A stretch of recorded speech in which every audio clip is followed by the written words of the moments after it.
All right, everybody, welcome to the Thursday edition of Notre Dame Daily, brought to you, of course, by FanArch. I'm Pete Mulroy, and heading into the 2026-27 college football season, it should come as no surprise that many view Marcus Freeman's Notre Dame bunch as one of the top teams in the country, given the success on the recruiting trail, impact portal additions, and I'll put a bow on ND's work in the recent portal window at the end of today's show. But the overall player development included in that as well. And the roadmap is there for the Irish to have sustainable success for many seasons to come, including next year. With the 2025-26 campaign now in the rearview mirror after Indiana's historic national title, the attention now turns to next season.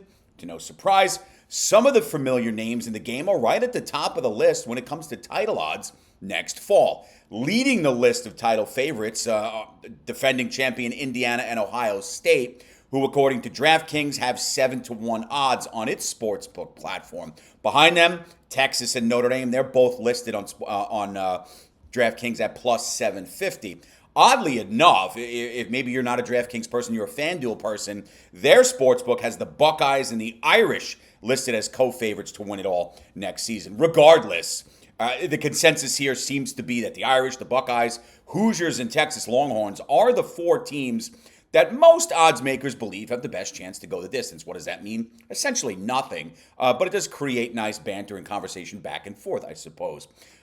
Looking ahead to next year, Texas returns starting quarterback Arch Manning, who started to play incredibly well down the stretch of this past season. Ohio State has the combo Julian Sayin and Jeremiah Smith once more. Well, Indiana and Kurt Cignetti, Fernando Mendoza's out. He's probably going to be the top pick in the draft, but they'll look to continue this incredible run, seemingly under the direction of TCU transfer quarterback Josh Hoover.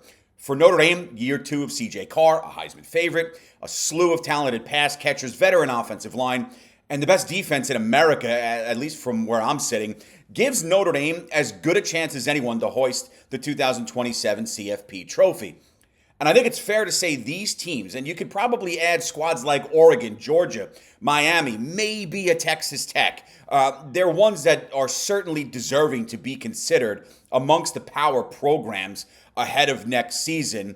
Feel free to rank them however you see fit. Again, it doesn't mean all that much, but from a Notre Dame perspective and a Notre Dame lens, you're starting to see now that national viewing of the Irish is right at the top, where they're starting to be taken, or they have been taken, incredibly serious, especially after getting spurned with a berth or lack thereof in the CFP 12-team tournament this past season. And piggybacking on the topic of favorites for next season as well as projected rankings, and I'm of the mindset here, as you know, that Notre Dame should be an easy preseason top 5, perhaps even top 3. Honestly, and if this sounds biased, so be it. Any ranking outside the top 5 in the preseason would be a gross injustice and just plain silly, to be quite honest. Preseason rankings traditionally don't mean all that much, given the fact that there tends to be extra emphasis placed on what happened in a previous season. Name branding, of course, gets involved there as well. But the Irish have nothing short of a loaded, experienced roster returning next year. Heisman contending quarterback leading the way,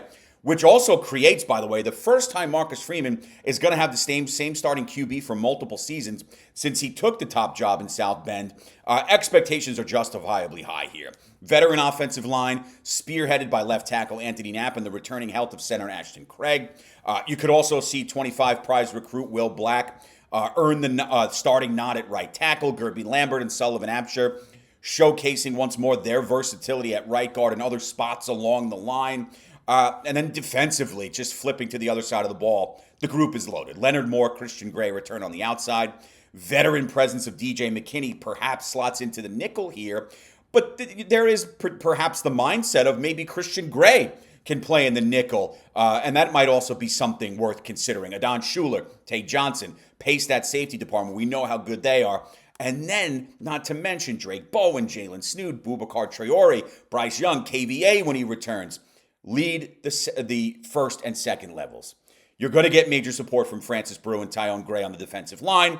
So that's another layer of strength for this defense, which is going to allow Chris Ash, Mike Mickens, Al Washington, Charlie Partridge to be able to do some very creative things with a deep assortment of talented players at their disposal. And with an opportunity for Notre Dame to earn a solid season opening win September 6th at Lambeau Field against the Wisconsin Badgers, The Irish need to start strong. Talked about this yesterday and on previous shows. Got to be better in September. It starts at Lambeau. Given the talent, leadership, and support of perhaps the best coaching staff in the country, this group has no reason to think it can't be the one celebrating a national championship at season's end. Opening the campaign inside the top 3 to 5 would be a nice way to start, of course, and there's no reason to believe otherwise, at least for me. On the recruiting side, for a quick minute before I wrap with and just put a bow on the portal, the Irish added to their stellar 26 class yesterday with the landing of former Michigan commit Micah Drescher, one of the top kickers in the class. This is a kid who withdrew his intent with the Wolverines shortly after head coach Sharon Moore was relieved of his duties. As such, he's now coming with his talents to South Bend. It's a great addition for Biaggi and Freeman, as Drescher's presence now brings extra competition to a kicking room that is shaping out to be a pretty damn good one. Despite the struggles of the room last season, the future remains bright for Eric Schmidt, who prior to the transfer in of Spencer Porath from Purdue was the only active kicker on the Irish roster ahead of next season. That, as we know, has now changed. Now, while Porath is still expected to take hold of the job for the next couple of seasons, both Schmidt, who's also going to compete for the punting role, and Drescher will be given ample opportunities to showcase their talents as well. Drescher's got a big leg, and he could very well turn out to be a major asset for the Irish in the kickoff department, which is huge and shouldn't be understated. From an academic standpoint, and this is big as well, he fits the mold of what the University of Notre Dame requires of its student athletes across the board. So I love the get here for Notre Dame, as you can never have too much talent in a room, too much talent on a position and on the roster in general. And given the, shall we say, inconsistencies of the place-kicking room last season between Schmidt, Marcello Diametti, and Noah Burnett, having legitimate talent and reliability never hurt. Now, we'll just have to see it all unfold the way we hope and think it will. This is a great grab here for Notre Dame, and one that stabilizes this special team room, which you needed to do. You knew you were going to go into the portal and get a veteran. Weren't sure who early on. That second week rolls along. You're bringing an Big Ten honorable mention in Porath.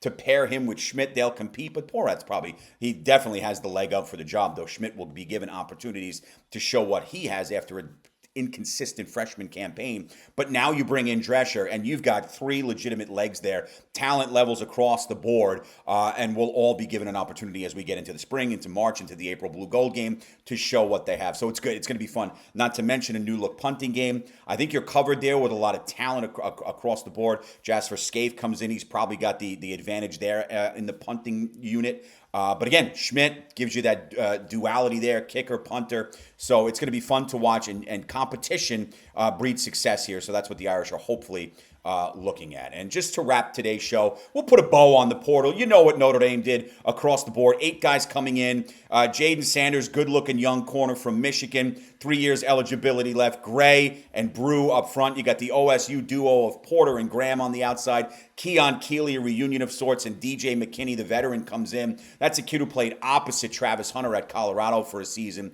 And not to mention Porath from the kicking department. You've got that strategic approach that Freeman and company took to the portal. And now, minus McKinney, all of the guys that you brought in via that January portal have extended eligibility for seasons to come, 2 to 3 years for most of those guys, which is great. The roadmap is laid out and the plan is set.